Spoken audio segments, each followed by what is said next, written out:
July 17ರಂದು ನಡೆಯುವ ರಾಷ್ಟ್ರಪತಿ ಹುದ್ದೆಗೆ ಎನ್ಡಿಎ ಅಭ್ಯರ್ಥಿಯಾಗಿ ಉತ್ತರ ಪ್ರದೇಶದ ಕಾನ್ಪುರ ಮೂಲದ ರಾಮನಾಥ್ ಕೋವಿಂದ್ ಅವರನ್ನ ಆಯ್ಕೆ ಮಾಡಲಾಗಿದೆ. 2 ಸಲ ರಾಜ್ಯಸಭಾ ಸದಸ್ಯರಾಗಿ ಆಯ್ಕೆಯಾಗಿರುವ ಕೋವಿಂದ್ ಪ್ರಸ್ತುತ ಬಿಹಾರ ರಾಜ್ಯಪಾಲರಾಗಿ ಸೇವೆ ಸಲ್ಲಿಸುತ್ತಿದ್ದಾರೆ. ದಲಿತ ಸಮುದಾಯದಿಂದ ಬಂದಿರುವವರನ್ನು ಆಯ್ಕೆ ಮಾಡುವ ಮೂಲಕ ಬಿಜೆಪಿ ಜಾಣ್ಮೆಯ ಹೆಜ್ಜೆ ಇಟ್ಟಿದೆ. ಈ ಮೂಲಕ ಯುಪಿಎನ್ನ ಇಕ್ಕಟ್ಟಿಗೆ ಸಿಲುಕಿಸಿದೆ. 2 ದಿನಗಳ ರಜೆಯ ನಂತರ ವಿಧಾನಸಭೆ ಕಲಾಪ ಸೋಮವಾರ ಮತ್ತೆ ಆರಂಭವಾಯಿತು. ಸದನದಲ್ಲಿ ಬಿಜೆಪಿ ಸದಸ್ಯರು ಸಚಿವ ರಮಾನಾಥ್ ರೈ ಅವರ ರಾಜೀನಾಮೆಗೆ ಒತ್ತಾಯಿಸಿದರು. ಆರ್ಎಸ್ಎಸ್ ಮುಖಂಡ ಕಲ್ಲಡ್ಕ ಪ್ರಭಾಕರ್ ಭಟ್ ವಿರುದ್ಧ ಮಾತನಾಡಿದ ರಮಾನಾಥ್ ರೈ ಅವರನ್ನ ಸಂಪುಟದಿಂದ ಕೈಬಿಡಬೇಕು ಎಂದು ಪ್ರತಿಪಕ್ಷ ನಾಯಕ ಜಗದೀಶ್ ಶೆಟ್ಟರ್ ಒತ್ತಾಯಿಸಿದರು.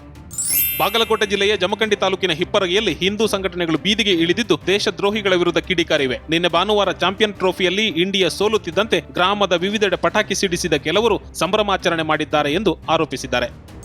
ನಿನ್ನೆ ನಡೆದ ಚಾಂಪಿಯನ್ಸ್ ಟ್ರೋಫಿ ಫೈನಲ್ ಪಂದ್ಯದಲ್ಲಿ ಪಾಕಿಸ್ತಾನ ವಿರುದ್ಧ ಭಾರತ ಸೋಲನ್ನಪ್ಪಿತು. ಕ್ರಿಕೆಟ್ ಅಭಿಮಾನಿಗಳು ರೊಚ್ಚಿಗೆದ್ರು. ಕೊಪ್ಪಳ ಜಿಲ್ಲೆ ಗಂಗಾವತಿ ತಾಲೂಕಿನ ವೀರಾಪುರ ಗ್ರಾಮದಲ್ಲಂತೂ ಗ್ರಾಮಸ್ಥರು ಆಕ್ರೋಶದಿಂದ ಬೀದಿಗಿಳಿದ್ರು. ಟಿವಿಯನ್ನ ಎತ್ತಿಕೊಂಡು ಬಂದು ಬೀದಿಯಲ್ಲಿ ಒಡೆದು ಹಾಕಿದ್ರು. ಕೊಹ್ಲಿ ಮತ್ತು ಟೀಂ ಇಂಡಿಯಾ ಆಟಗಾರರ ವಿರುದ್ಧ ಆಕ್ರೋಶ ವ್ಯಕ್ತಪಡಿಸಿದ್ರು.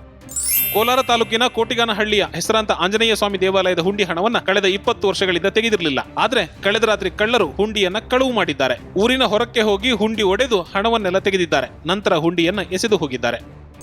ಆರ್ಎಸ್ಎಸ್ ಮುಖಂಡ ಕಲ್ಲಡ್ಕ ಪ್ರಭಾಕರ್ ಭಟ್ ಅವರನ್ನ ಬಂಧಿಸಿದ್ರೆ ಮುಂದೆ ಆಗುವ ಎಲ್ಲಾ ಅನಾಹುತಗಳಿಗೆ ಮುಖ್ಯಮಂತ್ರಿ ಸಿದ್ದರಾಮಯ್ಯ ಮತ್ತು ಸಚಿವ ರಮಾನಾಥ್ ರೈ ಹೊಣೆ ಎಂದು ಯಡಿಯೂರಪ್ಪ ಎಚ್ಚರಿಸಿದ್ದಾರೆ. ನಾನೇ ಕಲ್ಲಡ್ಕಕ್ಕೆ ಹೋಗಿ ಧರಣಿ ಕೂರುತ್ತೇನೆ ಎಂದು ಇದೇ ವೇಳೆ ಯಡಿಯೂರಪ್ಪ ಎಚ್ಚರಿಕೆ ನೀಡಿದ್ದಾರೆ.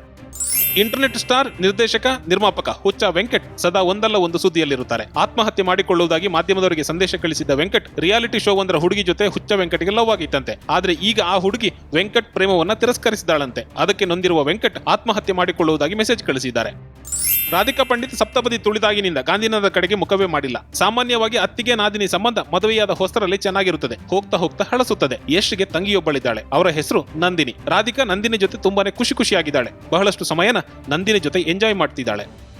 ಅತಿಯಾದ ನಿರೀಕ್ಷೆ, ಮಿತಿ ಮೀರಿದ ಆತ್ಮವಿಶ್ವಾಸ ಎಂದಿಗೂ ಒಳ್ಳೆಯದಲ್ಲ. ಈ ಮಾತು ಚಾಂಪಿಯನ್ಸ್ ಟ್ರೋಫಿ ಫೈನಲ್ ಪಂದ್ಯದಲ್ಲಿ ಸಾಬೀತಾಗಿದೆ. ಚಾಂಪಿಯನ್ಸ್ ಟ್ರೋಫಿಯಲ್ಲಿ ಭಾರತದ ಹಾಲಿ ಚಾಂಪಿಯನ್ಸ್ ಪಟ್ಟ ಕಳಚಿ ಬಿದ್ದಿದೆ. ಪಾಕಿಸ್ತಾನ ವಿರುದ್ಧವೇ ಸೋತು ಪ್ರಶಸ್ತಿಯನ್ನು ಕೈಚೆಲ್ಲಿದೆ. ಕೇವಲ 158 ರನ್ಗಳಿಗೆ ಆಲ್ ಔಟ್ ಆದ ಭಾರತ 180 ರನ್ಗಳ ಸೋಲುಂಡಿದ್ದು ಭಾರೀ ಮುಖಭಂಗವೇ ಸರಿ. ಅಶ್ವಿನ್ ಚಾಂಪಿಯನ್ಸ್ ಟ್ರೋಫಿಯಲ್ಲಿ ಕಳಪೆ ಬೌಲಿಂಗ್ ಪ್ರದರ್ಶನ ತೋರಿದ್ದಾರೆ. ಫೈನಲ್ ಪಂದ್ಯದಲ್ಲಿ ಅಶ್ವಿನ್ ತೋರಿರುವ ಪ್ರದರ್ಶನ ನೋಡಿದ್ರೆ ಖಂಡಿತ ಯಾರಿಗೂ ಕೂಡ ಇಷ್ಟವಾಗುವುದಿಲ್ಲ. ಪಾಕಿಸ್ತಾನ ವಿರುದ್ಧ ಸಂಪೂರ್ಣ 10 ಓವರ್ಗಳನ್ನು ಎಸೆದ್ರು. ಆದ್ರೆ ಬರೋಬ್ಬರಿ 70 ರನ್ಗಳನ್ನು ಕೊಟ್ಟರು. ಇಷ್ಟು ರನ್ ನೀಡಿದ್ರು ಒಂದೇ ಒಂದು ಮೇಡನ್ ಮಾಡಲಿಲ್ಲ ಅಥವಾ ಒಂದೇ ಒಂದು ವಿಕೆಟ್ ಕಬಳಿಸಲು ಸಾಧ್ಯವಾಗಲಿಲ್ಲ.